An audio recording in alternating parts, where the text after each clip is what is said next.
Muito bem, estamos de volta com o nosso programa BH Todo Dia aqui no canal Viver Brasil. Muito obrigado pela sua audiência, você que está nos acompanhando tanto no YouTube quanto no canal na NET Claro, canal 9 ou canal 527 HD, tá bom? Segunda-feira é o dia de dar aquela geral no esporte, a rodada do final de semana. E quem vem com a gente, mais uma vez, é o nosso querido Adriano. Adriano, tudo bem contigo, meu jovem? Olá, Elias, boa noite a você, boa noite a todos os nossos convidados presentes aí no estúdio, também por link, e os nossos teleweb espectadores. Adoro! Que nos acompanham no BH Todo Dia desta segunda-feira, de volta, né, Elias? Como foi de viagem? Foi difícil, né?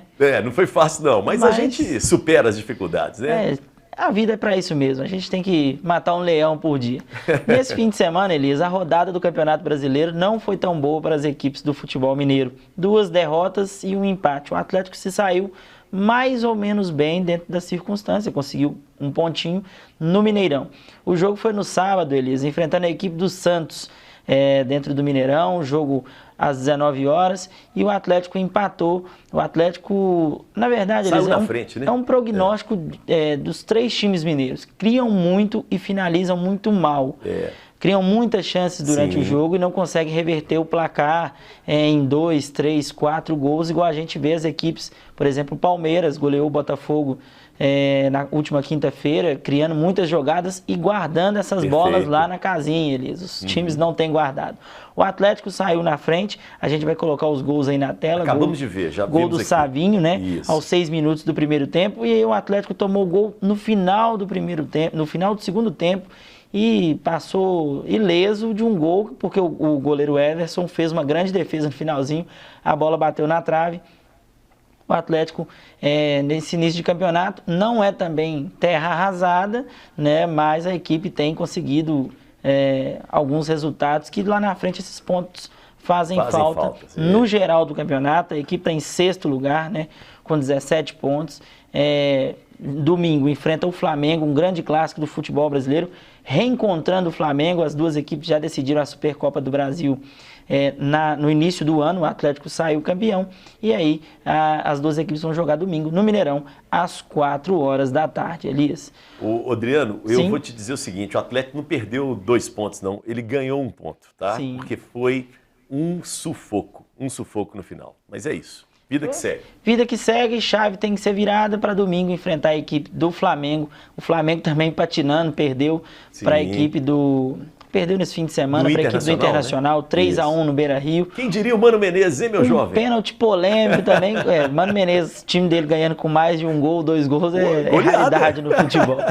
No domingo, Elias, o Cruzeiro... Adriano, só uma coisa antes, o Atlético joga quarta-feira agora contra o Ceará, às 19 horas, lá em Fortaleza. Jogo ruim, pelo Campeonato Brasileiro, a rodada do meio de semana, mas o grande clássico tem que ganhar contra o Ceará, e o grande jogo domingo. Perfeito. As duas equipes vão se enfrentar também pela Copa do Brasil, então já é um esquenta para as duas equipes, Atlético e Flamengo, pelas oitavas de final da Copa do Brasil. Vamos lá. No domingão, o América foi a São Paulo enfrentar o São Paulo dentro do estádio Cícero Pompeu de Toledo, o Morumbi, e perdeu, Elias. Gol do Patrick aos 34 minutos do primeiro tempo. O América fez mais um grande jogo, criou muitas oportunidades, mas esbarrou na finalização. Não conseguiu vencer a equipe do São Paulo, jogou bem contra o Corinthians, jogou até razoavelmente bem contra a equipe do Cuiabá, e estava precisando dessa vitória para se recuperar. O América, que agora está em 9º colocado com 14 pontos, é o melhor começo da história do América na Série A do Campeonato Brasileiro, né? Então, assim, tem que manter essa pegada, os jogos fora. O jogo São Paulo é um jogo que eu acredito, nos planejamentos das principais equipes do futebol brasileiro, já é um jogo perdível, digamos assim, dentro do Morumbi. E o América jogou muito bem, mas precisa melhorar a performance fora de casa. Trazer um pontinho às vezes é bom, né, Elias? Claro, ainda mais que jogou bem, você falou.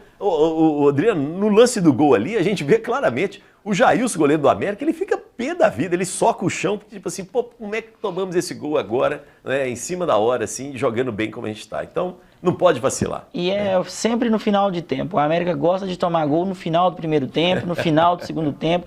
Parece que a equipe desconcentra e não consegue fazer o resultado frente às outras equipes. E o time do América joga quarta-feira contra o Fluminense, às 21h30, no Estádio Independência. O Fluminense que vem de derrota para o Atlético Goianiense, 2-0 dentro do Maracanã. Então é jogo dos desesperados por pontos neste campeonato. Elias, pela Série B, o líder Cruzeiro foi ao Rio de Janeiro, um jogaço, Elias. A expectativa da semana, eu vou ser bem sincero que eu acho que Cruzeiro e Vasco superou a expectativa de Atlético e Palmeiras. Porque o Atlético e Palmeiras foi um jogo duro, truncado, as duas equipes, ninguém querendo se arriscar muito. Ontem não. Ontem foi um jogão dentro do Maracanã. A torcida do Cruzeiro invadiu, esgotou os 4.000 ingressos que tinham disponíveis e o Vasco fez o gol numa falha da zaga do Cruzeiro. Uma desatenção, né? Isso. O jogador o Zé que saiu driblando, perdeu a bola e num contra-ataque o Getúlio fez o gol aos 24 minutos do primeiro tempo. O Cruzeiro criou muitas jogadas, criou muitas chances, esbarra na finalização também, e o Vasco tentando segurar o resultado. O goleiro Rafael Cabral fez grandes defesas, tem aparecido muito bem nas partidas do Cruzeiro, trazendo uma segurança muito importante para a equipe. O Cruzeiro que ficou aí 7 jogos, né, sem levar gols na Série B e também somando a Copa do Brasil, mas não é terra arrasada, era um jogo, digamos, também perdível.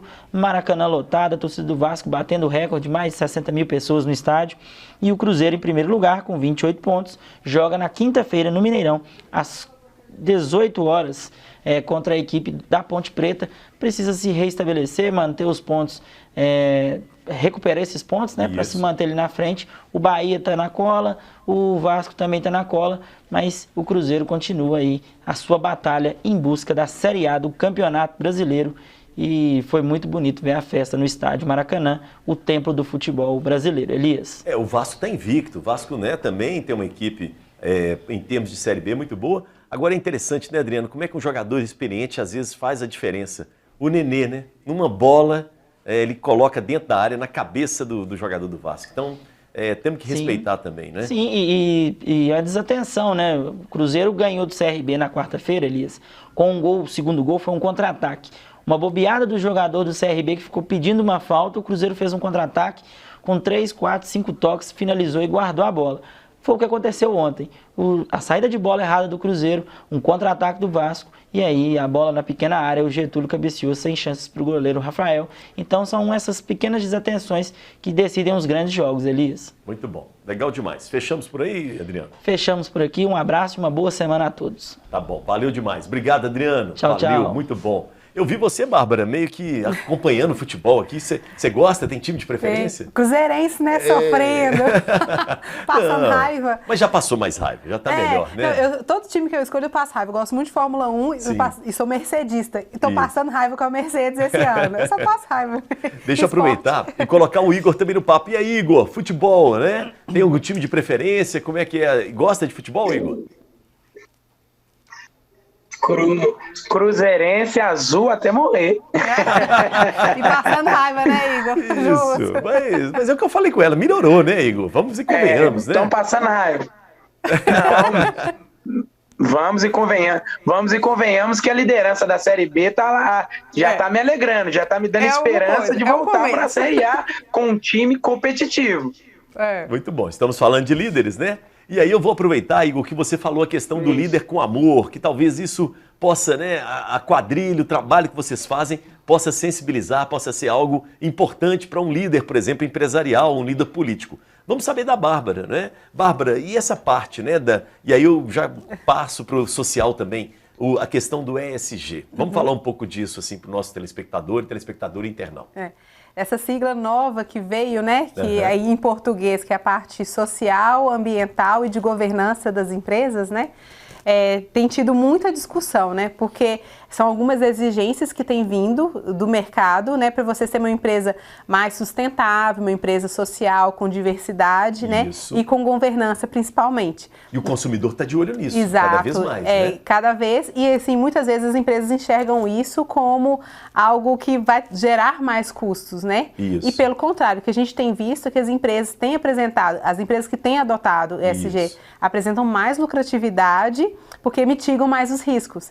Então, se você, por exemplo, é uma mineradora que você vem tendo essas práticas durante o processo, você mitiga muitos acidentes, riscos, problemas, né, no futuro. Então, assim, acredito eu que qualquer tipo de empresa, igual no meu caso, uma empresa de aviação, a gente está investindo muito em veículos elétricos, né? A gente não sabe até quando a gente vai poder contar, né, com questões, com biocombustíveis. Não, Exato. Ele está em decadência, não tem jeito, olha o preço disso. Né? E eu estive recentemente em Dubai, o petróleo em Dubai é até 2027. 2027 a gente dá 2 espirros, já está em 2027. Exatamente. Uhum. Então, assim, a gente tem que estar muito atento e fazer agora, né? Não pode, eu brinco muito que a gente pode deixar para a Bárbara do futuro, senão ela vai ficar muito brava com a Bárbara de agora. Então, a gente tem que se preparar em qualquer tipo de empresa que se tiver, né? Qualquer segmento. E os empresários mais tradicionais, mais velhos, como é que a gente faz para tocá-los? Assim? Eu acho que quando você começa a apresentar resultados, porque ninguém discute, eu sou mais da área financeira, ninguém discute resultado. Então você pode ir na internet, vender, falar 1000 coisas, que faz isso, faz aquilo, mas se você não demonstra resultado, não convence ninguém, nem os antigos e nem os novos. Então acho que é importante caminhar, né, essa inovação mostrando os resultados que isso pode trazer. Então, é sempre isso, lado a lado, porque sem resultado nada vai para frente, né? E a questão do amor, né, da sensibilidade, do afeto ali entre a equipe, na equipe, isso vocês também, de certa forma, conseguem trabalhar? Sim, é porque o afeto na equipe já se foi o tempo de que você tinha chefes, né, e líderes que batiam na mesa, que falavam alto, que xingavam, que às vezes constrangiam, né, o empregado. E você vê hoje, principalmente na pandemia, que um dos principais fatores para você ser um bom líder é você se preocupar com a saúde mental da sua equipe. Boa. Né? Se você está vendo se eles estão num ambiente que é favorável, né? Entender as dores, os anseios das pessoas, a gente consegue trabalhar de uma melhor forma, porque aquele chefe das antigas que bate na mesa, que xinga, que fala alto, já está muito old fashion. E a presença feminina tem ajudado a quebrar isso também. Eu vejo muitas mulheres, né, na liderança, tem setores que mais, menos, mas eu tenho um ditado que fala, nunca se fecha um negócio sem uma mulher sentada à mesa. É mesmo? Olha que legal isso. O pessoal fala muito. Então, assim, é sempre importante ter esse olhar, né, mais detalhista, né, mais carinhoso. Então, foi muito importante durante a pandemia. Eu vi muitas líderes mulheres se destacando justamente por ter esse olhar mais afetuoso, né? Tá. Não é deixar de ser líder e, às vezes, amolecer demais, né? Mas é ter aquela rigidez, é o cobrar um resultado. Muito bom. Bárbara, deixa eu te falar, Igor. Igor, eu vou pedir que você aguarde um pouco, que nós conseguimos agora algumas imagens da quadrilha, né? Mas eu vou colocar no ar daqui a pouco, no último bloco. Pode ser? A gente vai para o intervalo agora, fica atento. E eu quero depois comentar um pouco essa beleza, esse profissionalismo também que as quadrilhas, né, no caso a Pipoca Doce, tem para a gente poder valorizar ainda mais as festas juninas, tá? Intervalo, a gente volta em instantes com o nosso BH Todo Dia. Valeu!